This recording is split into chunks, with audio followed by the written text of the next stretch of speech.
Bien, bonjour et bienvenue à tous. J'espérais pouvoir vous parler à visage découvert, si j'ose dire, mais là, avec la... Oui, merci. Donc, avec la lumière des projecteurs, je suis encore un petit peu éblouie, gênée par la lumière. Donc, la semaine dernière, nous nous sommes employés à commencer à apporter quelques éléments de réponse à la question qui nous occupe cette année, à savoir la suivante. Ce Confucius, qui a été tant de fois et qui est encore aujourd'hui de multiples façons revisité, est-il possible de le ressusciter? En d'autres termes, enseveli qu'il a été et qu'il est toujours sous une sédimentation d'interprétation et d'instrumentalisation accumulée et stratifiée pendant plus de 2000 ans, ce pauvre Confucius que vous voyez donc sur cette diapositive a-t-il encore une chance de nous apparaître comme un être vivant et pensant? Alors, cette idée de résurrection qui fait partie du titre du cours de cette année, donc intitulé Confucius ressuscité avec un grand point d'interrogation. Donc cette idée de résurrection ne manque pas dans le contenu, enfin dans le contenu culturel et le contexte qui sont les nôtres, d'évoquer la figure d'un autre ressuscité célèbre, à savoir celle de Jésus-Christ. Alors, je me hâte de le préciser, sans entrer d'aucune façon dans les débats d'ordre théologique ou religieux, ni même dans un pseudo-dialogue interreligieux à la façon du forum Nishan, donc situé près du lieu de naissance supposé de Confucius dont nous parlions la dernière fois. Donc, en mettant de côté vraiment tous ces débats et ces entreprises, on ne peut manquer cependant d'être frappé par certaines analogies entre le cas de Confucius et celui de Jésus dans les processus de construction d'un personnage, de construction de sa légende et aussi de construction des sources textuelles qui lui sont associées. Nous en étions restés la dernière fois au premier récit biographique, alors entre 8 paires de guillemets, le mot biographique est véritablement à prendre avec beaucoup de précaution. Donc ce premier récit qui prétend retracer de manière suivie et plus ou moins chronologique la vie de Maître Krong, celui que nous connaissons depuis l'intercession des Jésuites sous le nom de Confucius. Mais ce qui frappe d'entrée de jeu, c'est que ce récit se présente sur un mode de toute évidence hagiographique plutôt que biographique, c'est-à-dire que ce récit ressemble par bien des aspects au récit de la vie d'un saint, c'est ce que veut dire le mot hagiographique, ou en tout cas au récit de la vie d'un être extraordinaire, au sens le plus propre du terme, c'est-à-dire qui se situe bien au-dessus ou au-delà du destin d'un être humain ordinaire. Alors ce premier récit, nous le disions la dernière fois, nous le trouvons au chapitre 47 du Shiji. Donc, vous avez les caractères chinois donc, en haut de la diapositive. Titre traduit en français par Édouard Chavannes. Édouard Chavannes a donc choisi la traduction par Mémoires historiques. Alors, ce Shiji est l'œuvre véritablement monumentale de l'historien qui est considéré comme le premier véritable historien chinois, donc de Sima Qian, qui, Sima Qian, vous avez son nom en deuxième position sur la diapositive, qui aurait vécu donc aux environs de à peu près 140 à 86 avant l'ère chrétienne. Donc ce chapitre 47 figure fort heureusement pour nous dans la partie des mémoires historiques traduite par Chavannes. Et encore plus heureusement pour nous, on peut trouver sur Internet, en accès libre, cette traduction du chapitre 47 en français par l'un des plus éminents représentants de la sinologie française de l'ère moderne. C'est ce qu'a été véritablement Chavannes, dont je rappelais la dernière fois qu'il a été professeur ici au Collège de France. Alors, le premier récit de la vie de Confucius, qui est donné par le Shiji, a été donc compilé, semble-t-il, vers le début de la dynastie Han, donc, qui a été fondée officiellement en 206 avant Jésus-Christ. Or, la compilation du Shiji, on la situe aux alentours de 100 avant Jésus-Christ, c'est-à-dire environ près de 4 siècles après le vivant de celui qui en fait l'objet, donc à savoir Confucius.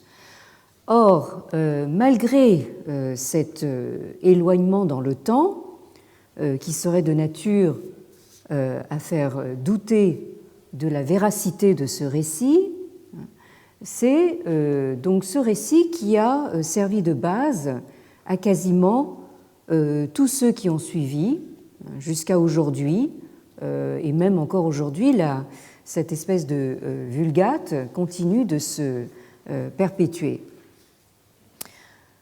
Alors, pour notre part, nous ne retiendrons de ce chapitre 47 que les points qui nous paraissent intéressants pour notre propos, qui consistent, je vous le rappelle, à voir d'abord dans quelle mesure l'image du Confucius qui nous a été transmise, est-ce que cette image n'aurait pas été forgée à l'époque Han, donc relativement tardivement par rapport au vivant de Confucius, mais précisément à l'époque où naissait, donc se mettait en place un nouvel ordre impérial.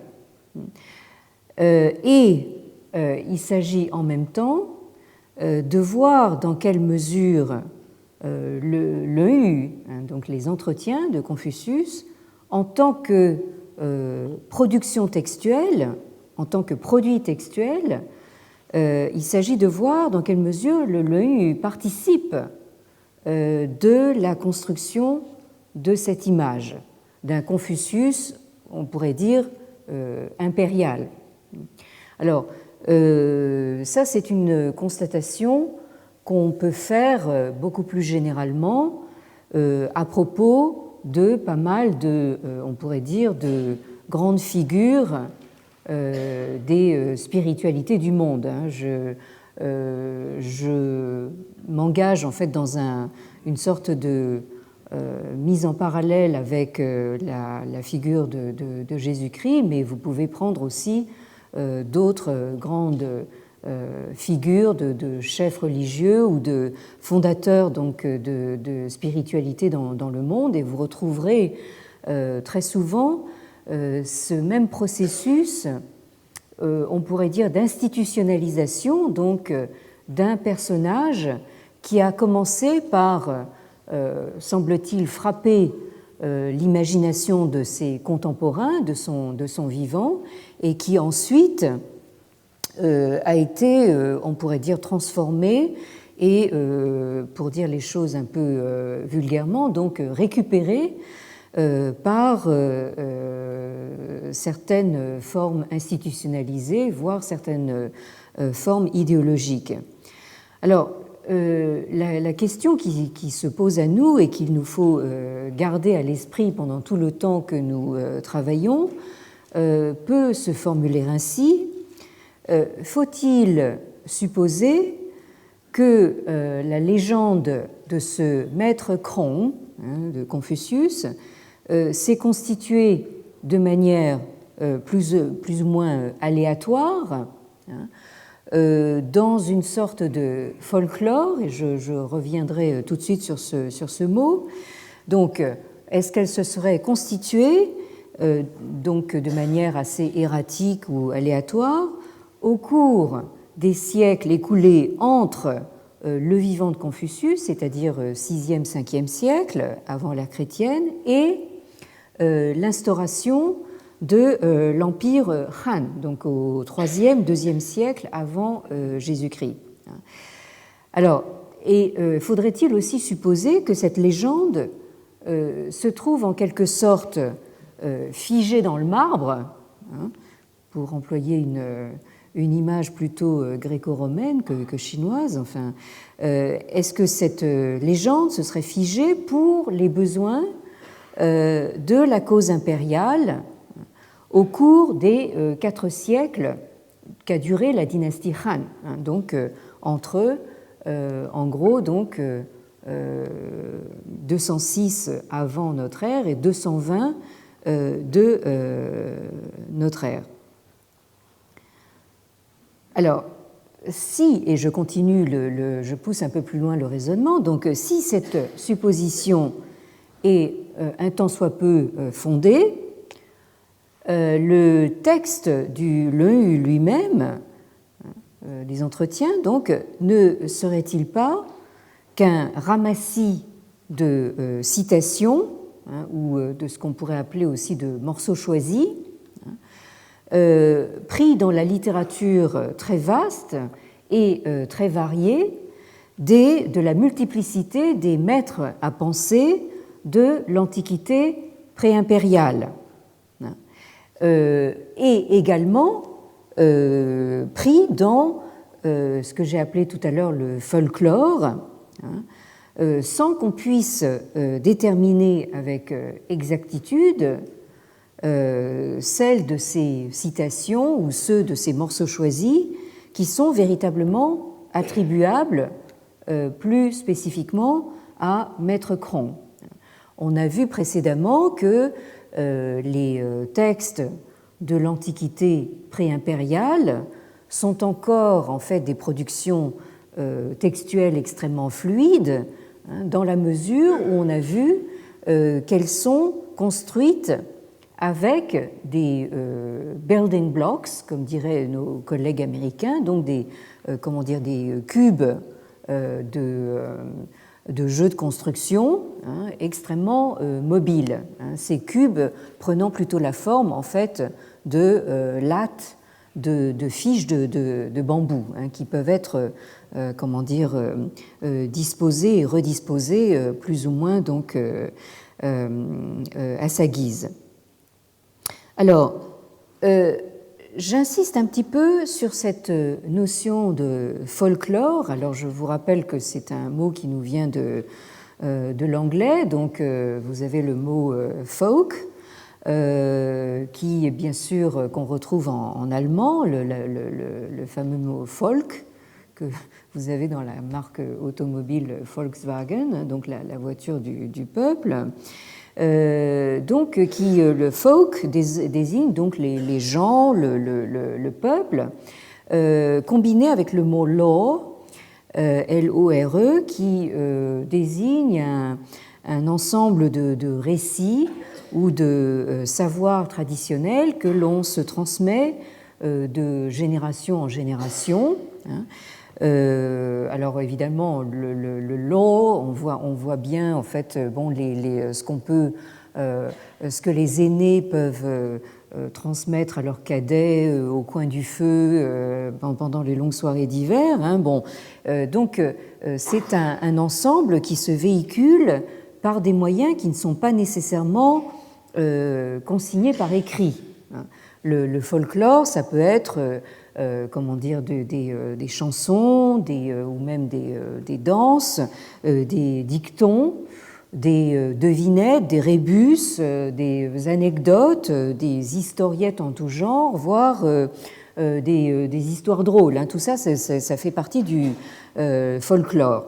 Hein. Et pourquoi j'insiste un petit peu là-dessus, c'est que comme nous l'avons vu il y a quelques années, donc dans le deuxième volet du cycle Confucius revisité, c'était en 2009-2010 si mon souvenir est bon, donc nous avons gardé l'image d'un Confucius qui nous vient essentiellement donc de la façon dont Confucius s'est présenté aux premiers missionnaires chrétiens, donc présents en terre chinoise dès le XVIe siècle, mais surtout au XVIIe et au XVIIIe siècle, et au premier rang desquels figurent donc les missionnaires jésuites, qui se sont chargés donc de présenter aux élites européennes des XVIIe, XVIIIe siècles, autrement dit donc les élites européennes dans ce qu'on a appelé les Lumières, ils ont présenté donc un Confucius Sinarum Philosophus, c'est-à-dire donc un Confucius philosophe des Chinois. Et là, si certains d'entre vous se souviennent, je suis en train de rappeler le titre d'un ouvrage monumental compilé par un groupe de jésuites et paru donc à la fin du XVIIe siècle, sous d'ailleurs le patronage de Louis XIV. Dans cet ouvrage monumental donc figuraient des traductions assez substantielles donc du corpus canonique confucéen. Et ça me paraît tout à fait symptomatique que le Confucius des Jésuites, c'est avant tout un Confucius Philosophus, c'est-à-dire un Confucius philosophe. Alors pas simplement philosophe, mais aussi bien sûr présenté donc aux élites européennes à l'image des philosophes de l'Antiquité gréco-latine, grecque essentiellement, notamment donc des philosophes stoïciens, qui faisaient, dont les philosophies faisaient partie intégrante de la culture intellectuelle des jésuites, donc qui ont cru reconnaître en Confucius, au fond, encore un autre, finalement, philosophe stoïcien. Et donc, Confucius était présenté comme un penseur qui avait produit, en quelque sorte, un contenu doctrinal qui aurait été consigné dans un ouvrage intitulé, justement, le Leu, c'est-à-dire donc les entretiens. Or, nous avons commencé à voir depuis l'année dernière que nombre de travaux actuels de nos collègues sinologues de par le monde, l'objectif de ces travaux est précisément de d'aller à l'encontre de cette image d'un Confucius statufié en vieux sage vénérable et pontifiant, hein, qui nous est parvenu par l'intermédiaire de la tradition lettrée, canonique et exégétique. Et donc, l'objectif serait de faire ressortir, enfin, au fond, de ressusciter un Confucius plus originel, c'est-à-dire de faire ressortir les origines probablement plus populaires qu'on aurait pu le croire de sa légende. Alors, j'ai annoncé donc certaines analogies avec justement la figure du Christ, mais si on veut parler d'un folklore populaire qui se serait formé dès l'Antiquité préimpériale autour de la figure de Confucius, on pourrait évidemment faire de Confucius une sorte de Robin des Bois, hein, il n'y a qu'un pas. Hein. Mais en effet, c'est une dimension qu'il ne faut pas négliger. Hein.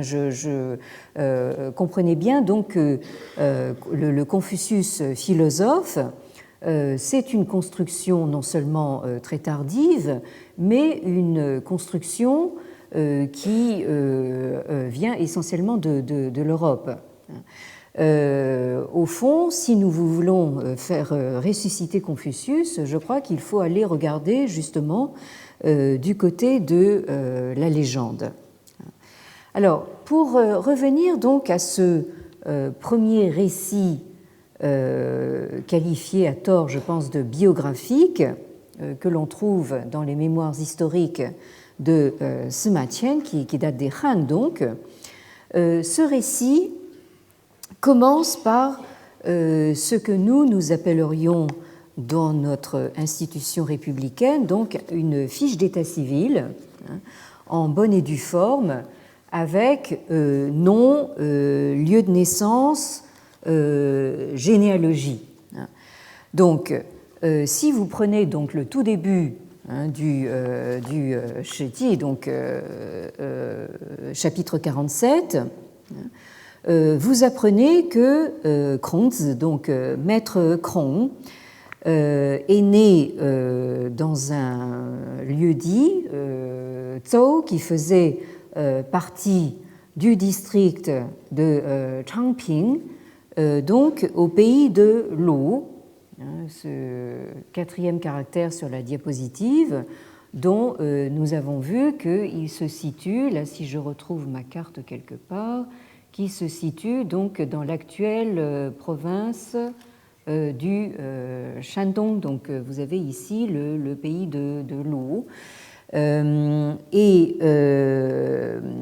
vous apprenez également que l'ancêtre de Maître Krong était originaire d'un pays voisin, le pays de Song. Alors Song n'a rien à voir avec la dynastie largement ultérieure des Song, et que son ancêtre s'appelait donc Krong Fangshu.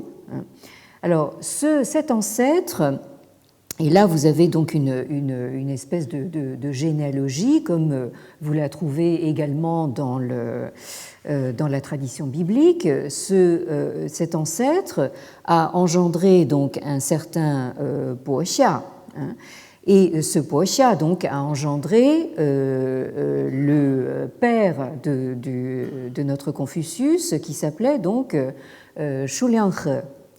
Alors, ce Shu Lianghe, et là vous avez une phrase qui nous intrigue, enfin qui devrait nous intriguer beaucoup.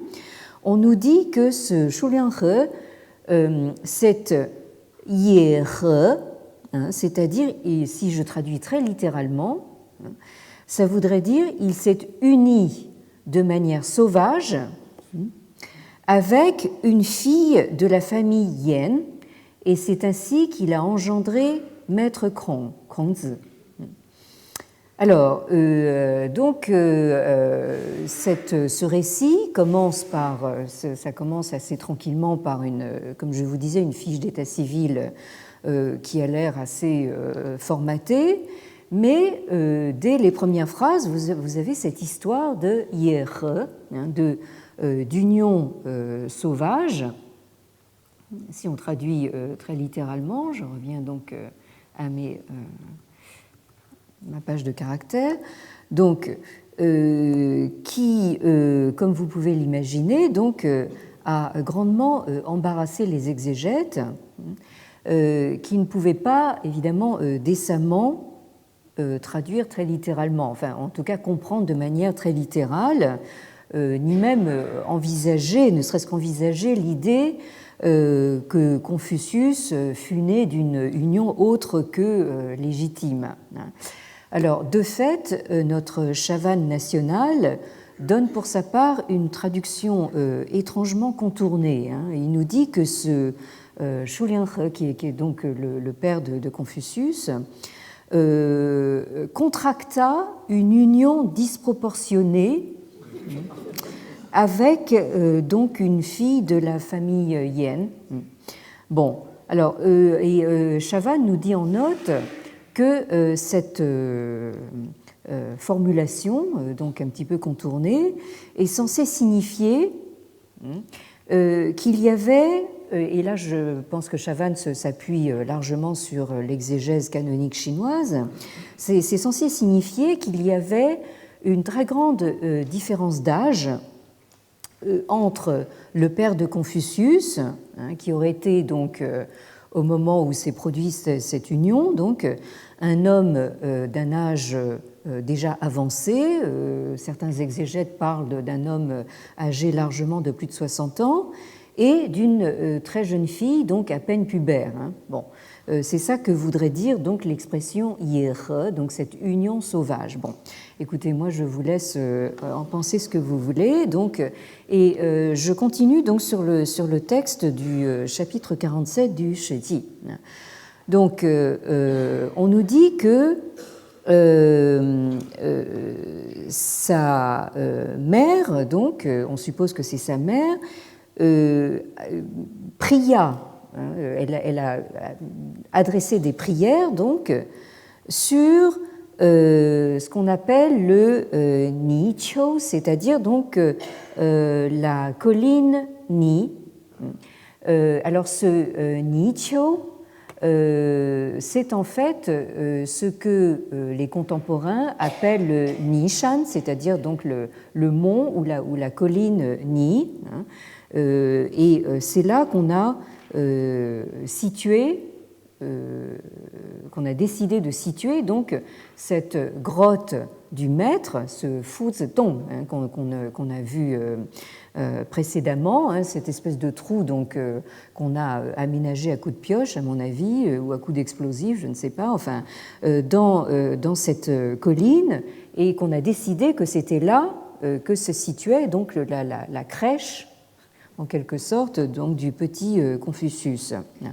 Et c'est donc à la suite de ces prières sur la colline Ni que cette jeune fille a conçu donc Maître Cron.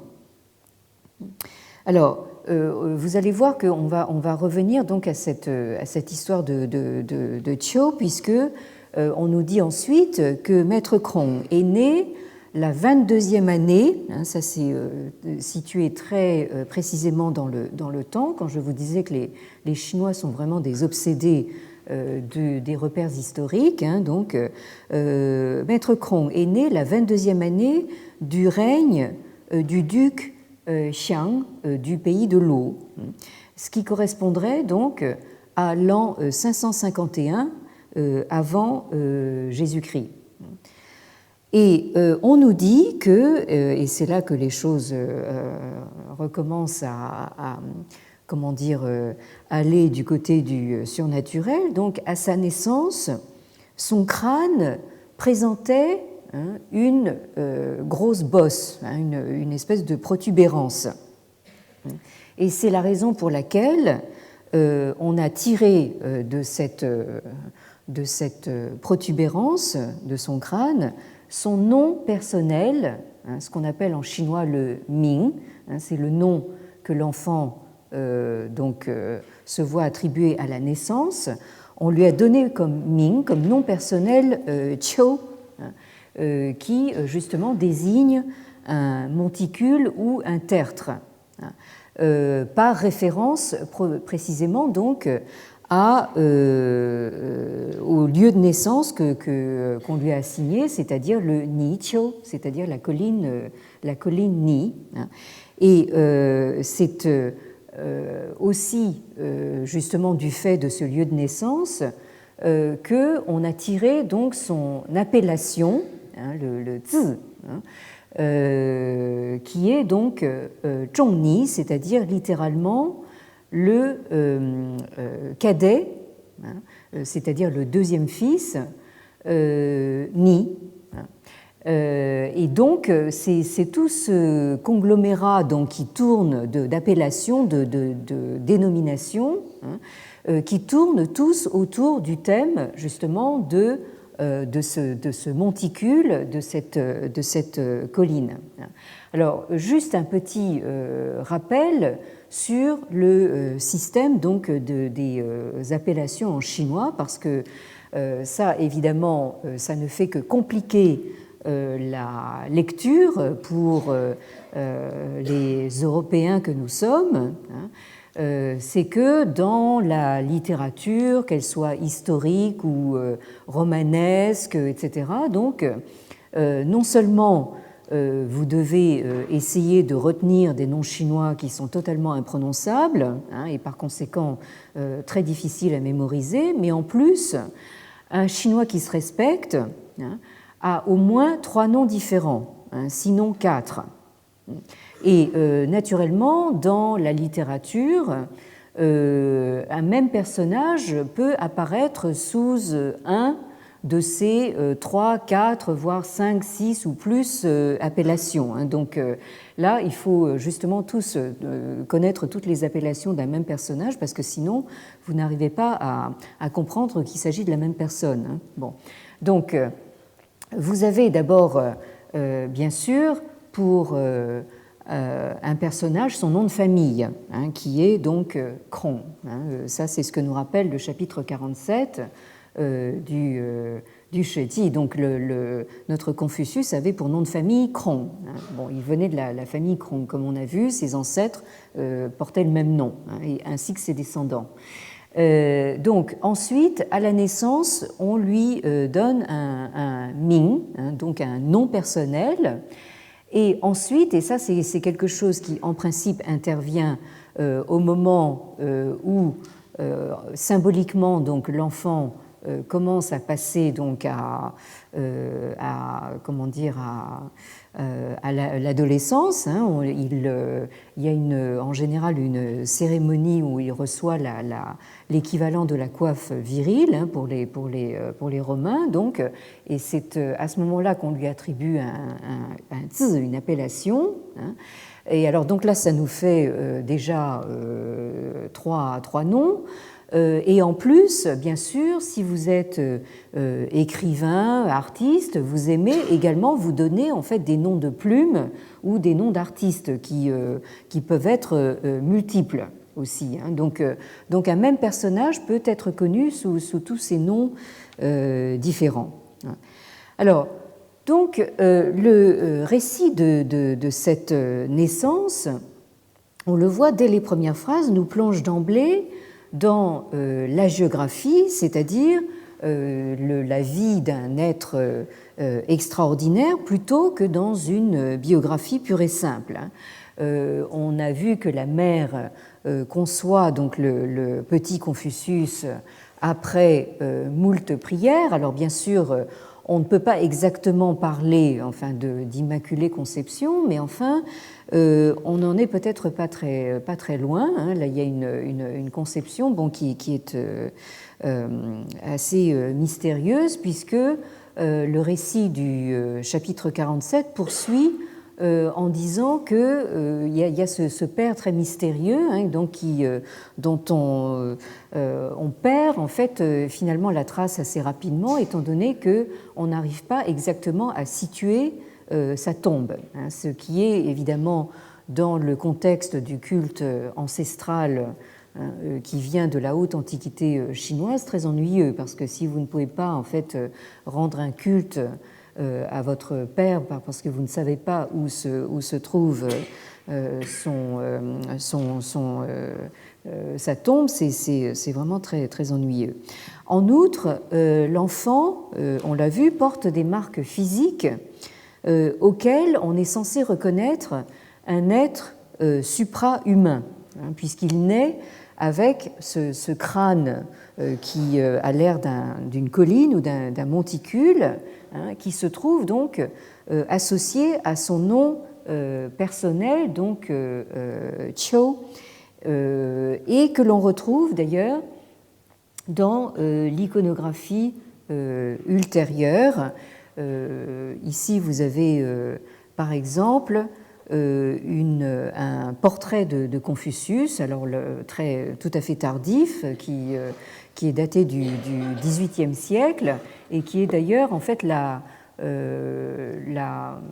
représentation que j'ai choisie pour ma propre traduction des entretiens de Confucius, où là vous ne le voyez peut-être pas, mais vous avez ici donc ce front extrêmement, comment dire, ce front très très haut, avec justement cette protubérance qui est très marquée ici. Alors, comme autre marque physique, un peu plus loin, toujours dans ce même chapitre 47 des Mémoires historiques, on nous précise que Maître Krong il avait une taille de 9 pieds 6 pouces. Et on vous dit aussi que ses contemporains, les gens, voyaient tous en lui un véritable géant. Et ils s'en, comment dire, ils s'en ébobissaient tous, hein, c'est-à-dire ils trouvaient cet être très, très étrange. Alors, certains exégètes modernes se sont amusés à trouver l'équivalent, hein, de ces 9 pieds 6 pouces, et selon eux, ça équivaudrait à une taille de 2,20 m. Ce qui fait dire donc à Li Ling, cet historien de l'université de Pékin dont nous avons déjà parlé à plusieurs reprises, ce qui lui fait dire à Li Ling que Confucius aurait eu la même taille que le basketteur vedette Yao Ming, hein, l'un des héros des Jeux olympiques de Pékin, et l'un des rares Chinois, sinon le seul, à jouer dans la NBA américaine, hein, probablement du fait de sa taille. Hein. Maintenant, Yao Ming a profité de son védétariat maintenant pour faire beaucoup de publicité. Donc vous le retrouvez à tout bout de champ dans les encarts publicitaires de la télévision chinoise. Alors, donc imaginez Confucius un petit peu à son image. Alors, oui, alors donc là, en fait, ça nous fait réfléchir un petit peu sur, comment dire, le fait que ce que nous appelons les grands hommes peuvent être aussi des hommes grands. Hein. Alors, bien sûr, tout le monde n'est pas Yao Ming, tout le monde n'est pas Confucius, tout le monde n'est pas le général de Gaulle, mais enfin, disons que peut-être d'avoir une grande taille, ça peut aider, hein, à s'imposer. Hein. Alors, ces marques physiques supranaturelles, qui peuvent être aussi, par exemple, le fait d'avoir plusieurs paires d'yeux ou d'avoir des oreilles anormalement longues, hein, toutes ces marques physiques sont censées caractériser la plupart des souverains mythiques de l'Antiquité chinoise.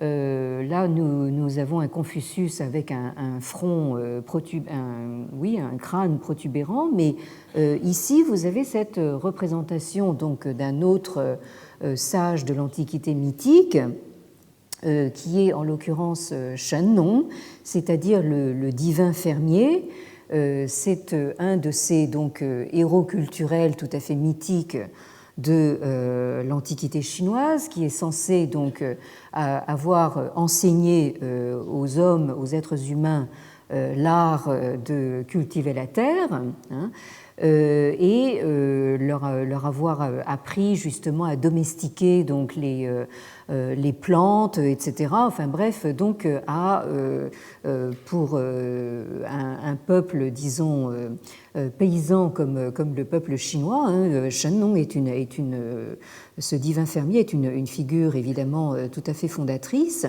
Et comme vous voyez sur ce portrait, donc, ce divin fermier est aussi doté d'un crâne avec une forme très bizarre. Hein.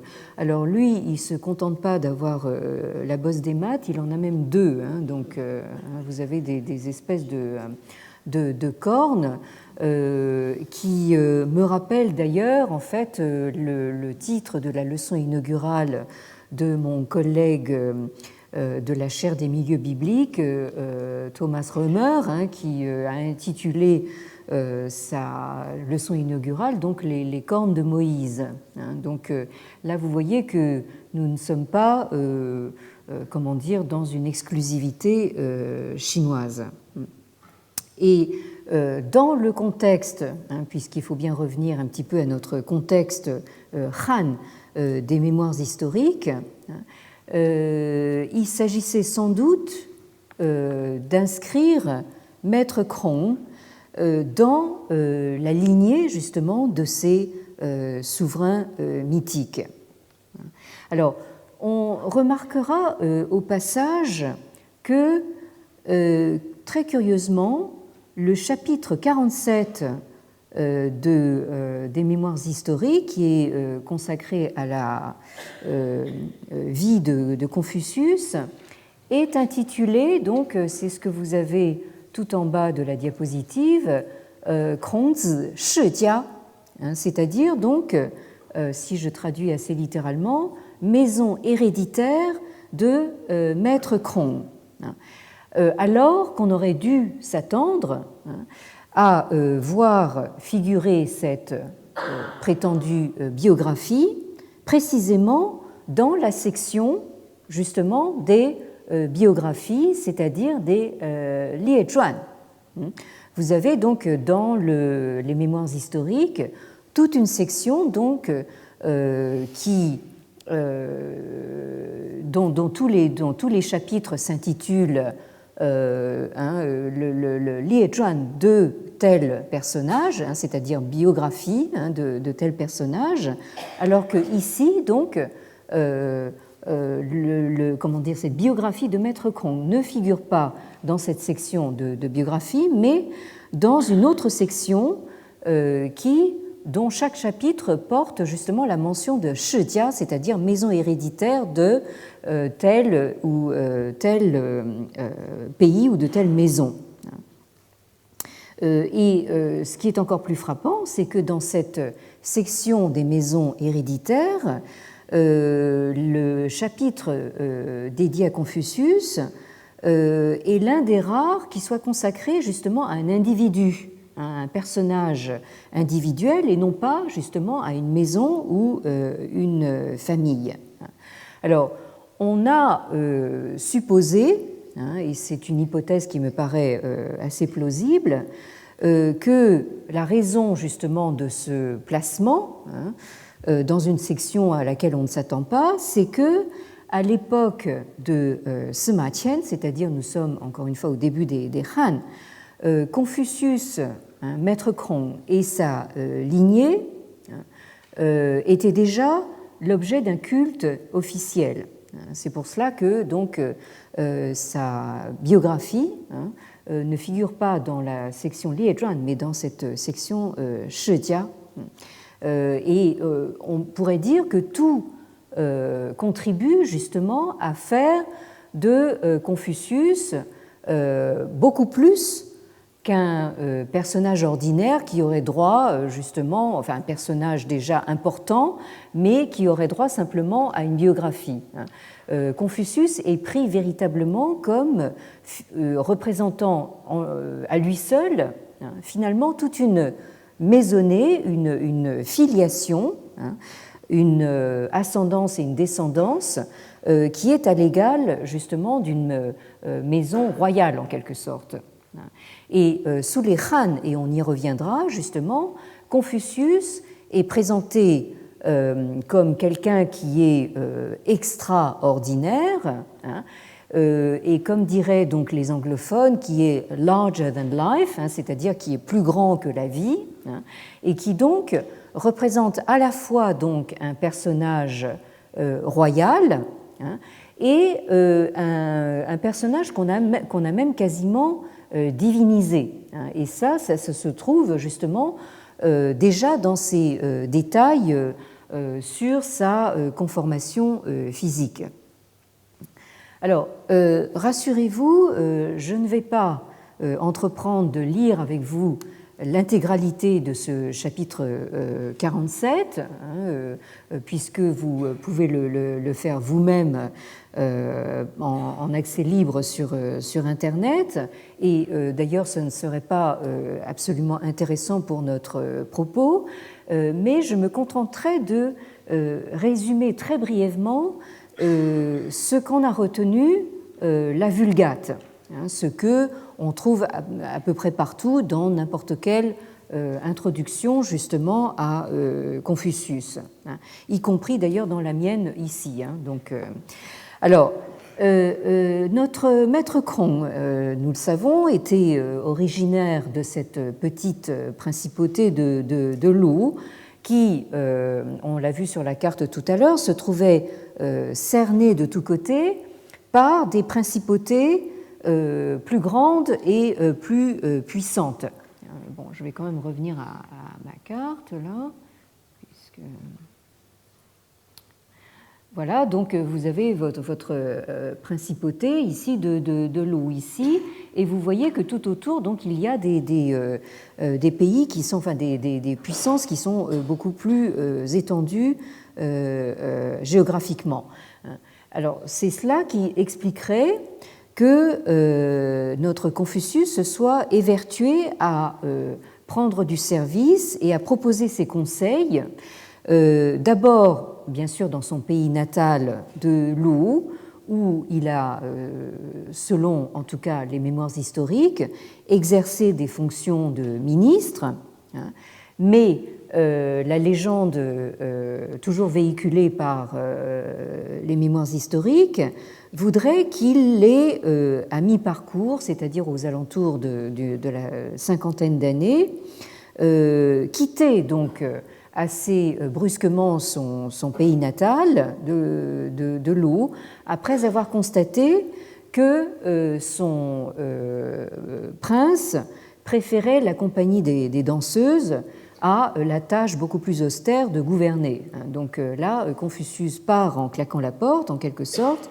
et se lance dans une longue pérégrination de plusieurs années avec quelques compagnons à travers les principautés donc, de l'époque pour tenter de convaincre leur prince de l'employer et donc de prendre en compte ses sages conseils sur l'art de gouverner.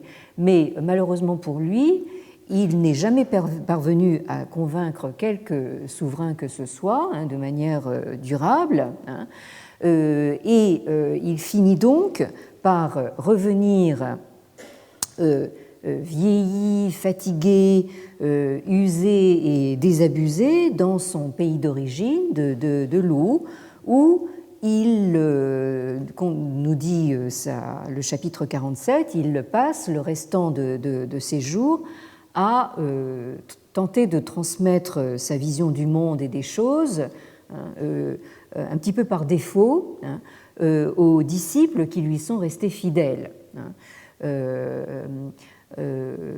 Quand vous avez, comment dire, ratez votre carrière politique, vous vous retrouvez à faire de l'enseignement.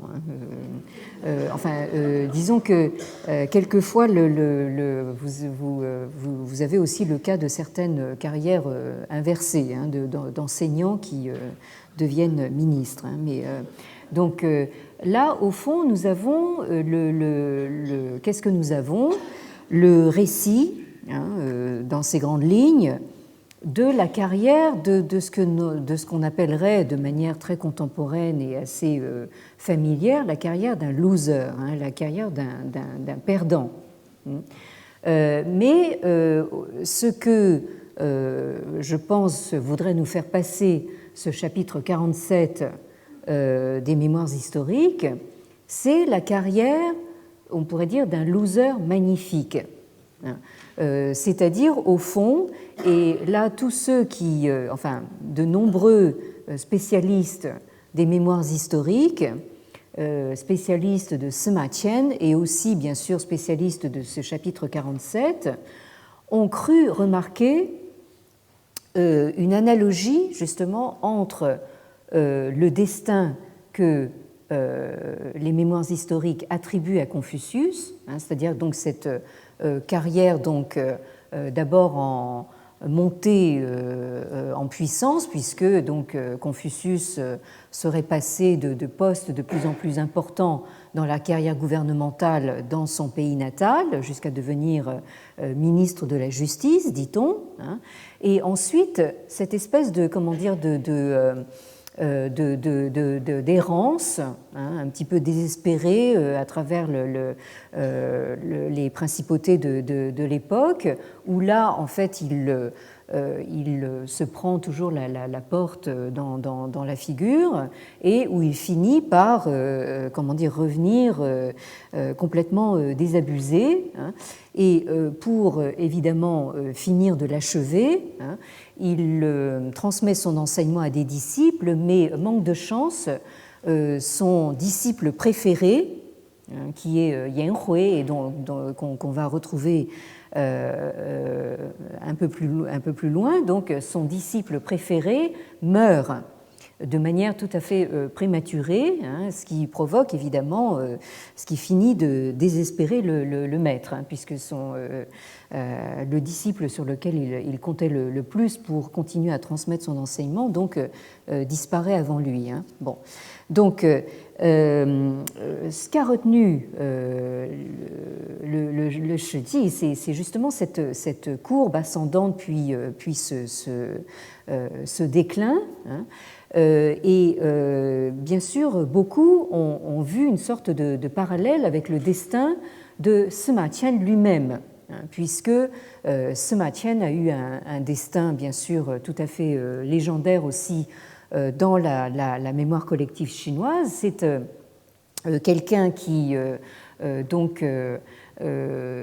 avait aussi une ascendance prestigieuse, puisque son père était donc un archiviste de la bibliothèque impériale, donc Sima Tan, et donc Sima Qian a entrepris justement ce travail de compilation donc dans le prolongement on pourrait dire de la carrière de son père, mais donc il a eu le malheur de s'attirer les foudres donc de son patron, de son employeur, qui n'était autre que l'empereur Han Wudi, donc cet empereur conquérant et cet homme politique visionnaire donc, dont nous avons parlé la dernière fois.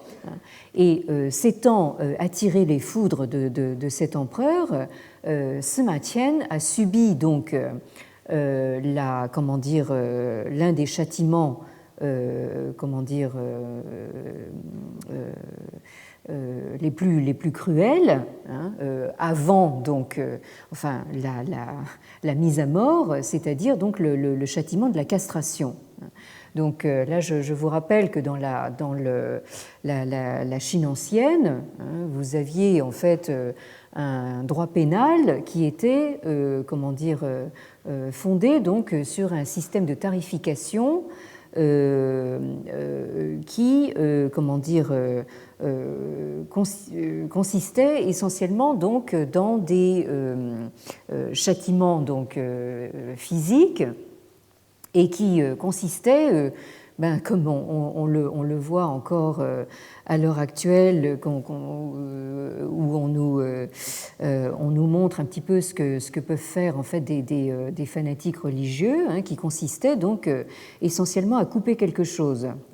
Donc, alors on commençait par le châtiment le moins disons le moins cruel mais non moins infamant, c'était la marque, hein, la marque qui vous comment dire, qui vous marquait justement comme un criminel et qui vous marquait à vie, hein, plus ou moins. Bon, ensuite on vous coupait le nez, ensuite on vous coupait le pied, hein, un pied, ensuite l'autre, etc. Et puis alors ainsi de suite jusqu'à en arriver donc au châtiment de la castration.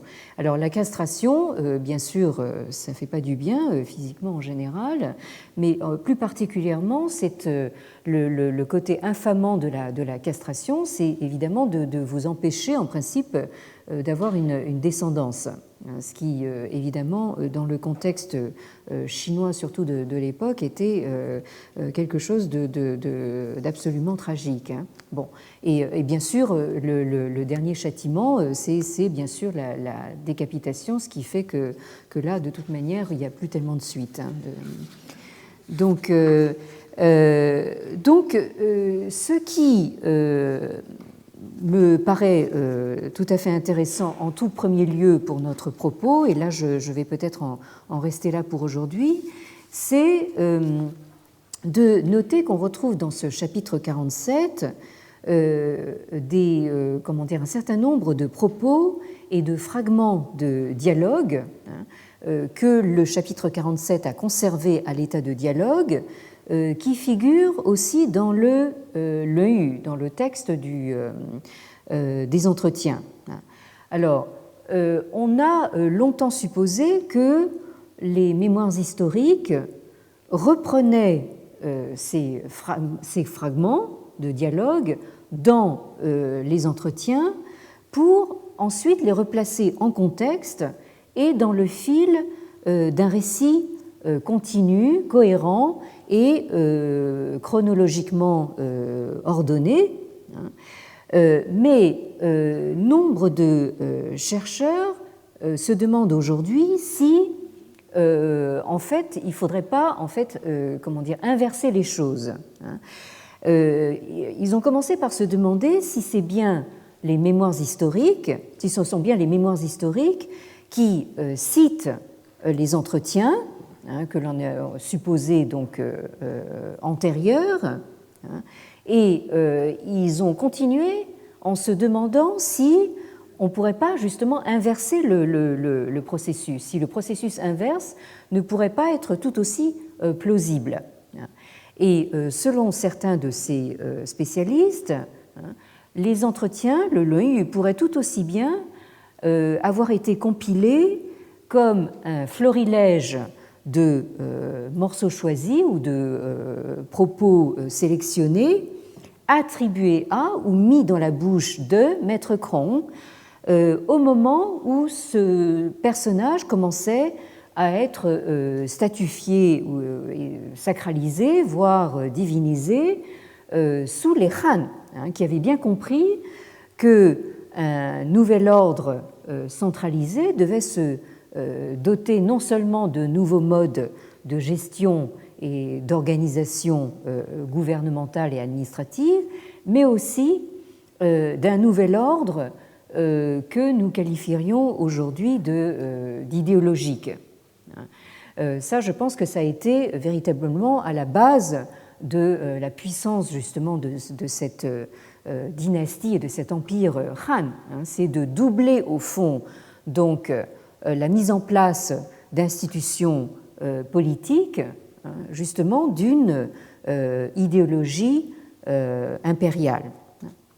Alors là, je vais m'arrêter ici pour aujourd'hui et nous reprendrons la prochaine fois justement sur la construction de cette légende de Confucius, à la fois à travers donc ce chapitre 47 des Mémoires historiques et à travers les entretiens, le rapprochement justement de ces deux sources textuelles, pour voir que finalement on peut y percevoir justement des parallèles avec la construction de la légende du Christ dans les évangiles.